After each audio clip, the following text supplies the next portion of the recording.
Yes, kupitia Api Sports TZ tunaendelea kukusogezea taarifa mbalimbali za kimichezo ambazo tunazidi kila wakati kukuandalia, na kwa sasa hivi tunafahamu kwamba ligi kuu ya NBC iko hatua za mwisho, unaweza kusema hivyo. Imesalia michezo 9 tu kukamilisha mzunguko wa pili na msimu mzima wa 2025-2026 wa ligi kuu ya NBC, ambapo mabingwa watetezi Young Africans wakiendelea kusalia pale kileleni wakiwa na alama 51, huku wakifuatiwa na klabu ya wekundu wa Msimbazi Simba nafasi ya pili, nafasi ya tatu ikiwa inashikiliwa na Azam. Kwa hiyo kwenye mbio hizo za ubingwa kama Yanga atabeba itakuwa ni mara 5 mfululizo. Wakati huo msimu unapokaribia kumalizika, uongozi unakaa chini na kuanza kutathmini nani anafaa kusalia kwenye club, kwa maana kwamba mchezaji upi tumuongezee mkataba, mchezaji upi anapaswa kuondoka ili waje wengine. Kwa hiyo kwa upande wa Young Africans kwa sasa wameendelea na wao kufanya tathmini, na wameona sasa kuna haja ya kuanza kuwapima, kuangalia wachezaji ambao wanaona wanaweza wakadeserve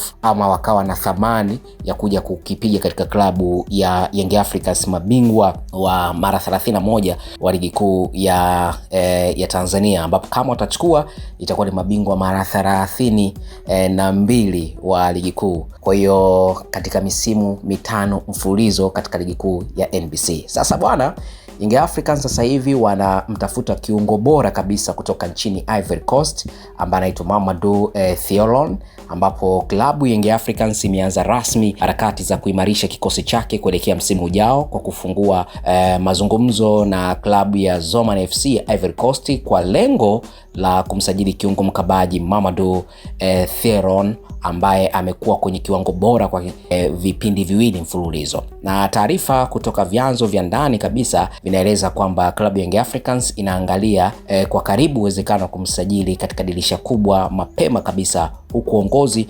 ukivutiwa zaidi na uwezo wa mchezaji huyo katika eneo la kiungo wa ulinzi, ile namba 6 ambao wanaendelea kuitafuta zaidi, ambayo imekuwa muhimu katika mifumo ya kisasa katika soka. Mamadou anatajwa kuwa moja viungo bora wa kujihami katika ligi kuu ya Ivory Coast baada ya kuonesha kiwango cha juu msimu uliopita na kufanikiwa kutoa tuzo ya kiungo bora wa ulinzi. Ubora wake umeendelea kuonekana pia msimu huu, ambapo tayari ametajwa mara 7 kwenye kikosi bora cha wiki. Mbali na uwezo wake wa kukaba na kuvunja mashambulizi ya wapinzani, bwana Mamadou pia anasifika kwa nidhamu ya hali ya juu, uwezo wa kusoma mchezo mapema pamoja na usahihi wa pasi zake, sifa ambazo zimekuwa zikimfanya muhimili muhimu ndani ya kikosi cha Zoman FC. Kwa hiyo sasa ukiangalia hizo swala zima la tetesi za kiusajili ambazo zinakuwa zinaendelea mpaka sasa hivi, Young Africans wanamtafuta Mamadou Thiolon ambaye ni kiungo, unaweza kusema kiungo mlinzi namba 6, ambayo Young Africans bado hajapata ile testing ya namba 6 yenyewe. Kwa hiyo nimejaribu kuangalia rekodi yake, ni mchezaji mzuri kwa sababu amekuwa kiungo bora katika msimu uliopita, lakini mpaka sasa hivi amekuwa ameingia zaidi ya mara 7 kwenye mchezaji bora kwenye kila wiki. Kwa hiyo unakuja unaona kwamba performance yake ndani ya uwanja ni nzuri, lakini pia ukimzungumzia anatoka kwenye taifa ambalo Ivory Coast kuna talent nyingi sana. Unajua kuna mataifa ukisikia mchezaji anatokea kule kwa hapa Afrika unakuwa hauna doubts nyingi kwamba atakuja kweli kufanya kile ambacho kinawezekana. Hapana, atakupa matokeo mazuri zaidi. Kwa mfano mzuri, na Young Africans wamenufaika na wachezaji kutoka Ivory Coast. Kwa mfano wamenufaika na mchezaji kama Pacome Zouzoua, ni mchezaji ambaye ametoka Ivory Coast. ASEC Mimosas ni mwa Ivory Coast pia, na ameperform kwenye kiwango kizuri sana mpaka sasa hivi, ni miongoni mwa mchezaji ambaye ni tegemezi ndani ya Young Africans.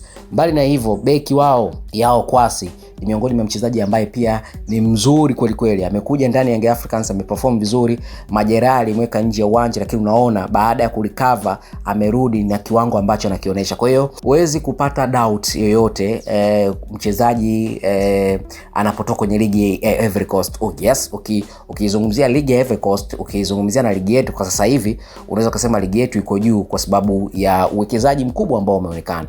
Lakini Ivory Coast ni taifa ambalo linajua kulea vipaji kwa uzuri sana, na ni taifa ambalo mchezaji akiwa katika kiwango kizuri huwezi kuendelea kumshuhudia akisalia kwenye ligi yake. Wengi wao wanapelekwa katika mataifa ya Ulaya, na ndio maana hata timu yao taifa imekuwa na wachezaji wengi sana wanatoka kule. Lakini ligi yao ndani inaweza ikawa sio yenye ushindani mkubwa, lakini mchezaji anapotoka pale anakuwa amepita katika madaraja yote ya msingi ya malezi ya football. Kwa hiyo hata anapokwenda kwenye club nyingine anakuwa na impact kubwa.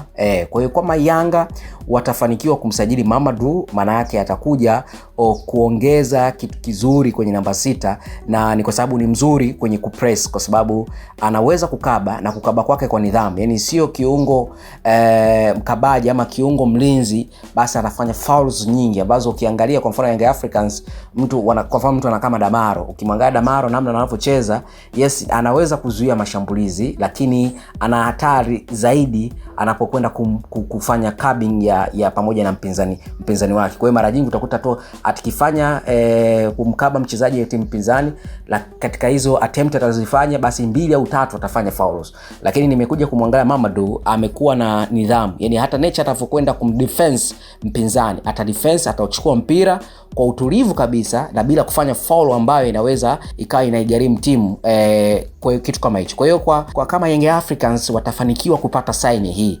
naamini atakuwa ni mchezaji ambaye atakuja kuleta chachu ndani ya klabu ya Young Africans, ataleta matokeo kwenye namba 6, kuirudisha kwenye uhai wake na mwisho wa siku kuitengeneza timu kwa mpya. Kwa hiyo ngoja tusubiri kama ni kweli hiyo sign ataitia sign, and then tuone msimu wa 2026-27 utakuwa ni msimu wa namna gani kwa Young Africans. Hii ni Abi Sports TZ.